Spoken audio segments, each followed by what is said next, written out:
Hi friends, welcome to my channel. మీరు చూస్తున్నారు రాజీ vlogs.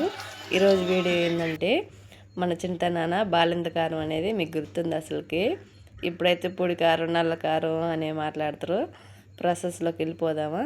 ముందైతే ఒక 10 నుంచి 15 దాకా ఎండుమిరపకాయలు, ఒక కప్పు మినపగుండ్లు పుట్టు లేకుండా అన్నమాట, కొంచెం చింతపండు, కరివేపాకు, ధనియాలు, కొంచెం మెంతులు, అలాగే చిన్నుల్లిపాయ ఒక 2-3 తీసుకొని మంచిగా ఒలిచి పెట్టుకోవాలన్నమాట.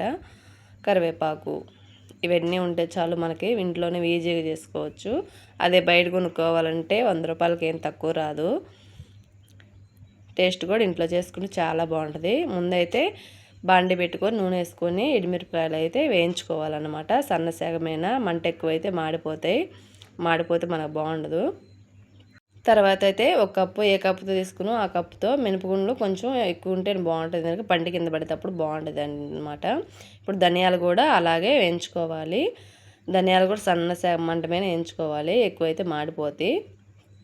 మనకి ఎంత తొందరగా వేగిందని కాదు, ఎంత మంచిగా వేగిందనేది మనకు కావాలి.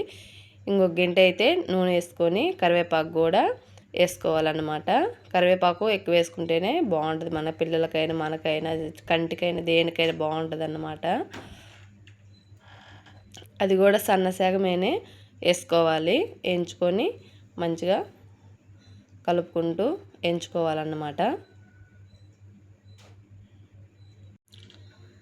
మాడిపోతే మనకి చేదనిపించిద్ది. కరివేపాకు కరకరలాడుతూ రావాలి, అప్పుడే తీసి పక్కన పెట్టుకోవాలన్నమాట. ఇప్పుడైతే ఒక మిక్సీ అన్నీ చల్లారిన తర్వాతే ధనియాలు వేయించి పెట్టుకున్న, జీలకర్ర, మెంతులు, అలాగే మినప్పప్పు, చింతపండు, కొంచెం చింతపండు వేసుకుంటే బాగుంటుంది. అక్కడక్కడ పుల్లగా, అంతేం ఎక్కువ వేయద్దు, కొంచెం వేసుకోండి. అన్నీ మిక్సీ జార్లో వేసుకొని మిక్సీ అయితే పట్టుకోవాలన్నమాట. లాస్ట్లో కరివేపాకు కూడా వేసుకోండి.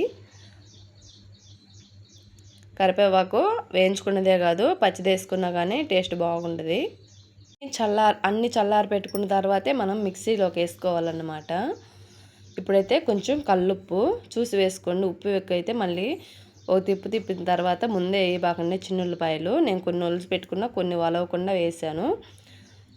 మిక్సీ పట్టుకొని తర్వాత చిన్నుల్లిపాయలు వేయండి. చూడండి ఎంత బాగుంది అసలుకి. వేడి అన్నంలోకైనా ఇడ్లీలోకైనా పొద్దున్నే హడావిడి లేకుండా ముందే చేసి పెట్టుకొని ఒక సీసా పోసి పెట్టుకుంటే మనకి కారం అనేది మంచిగా ఉంటుంది. అంటూ జలుబు దగ్గు కూడా మనకి బాగా రిలీఫ్ అనేది, పిల్లలకైనా మనకైనా చాలా బాగుంటుంది. ఇంట్లో చేసుకుంటే సింపుల్ కరివేపాకు కారం. వీడియో నచ్చితే లైక్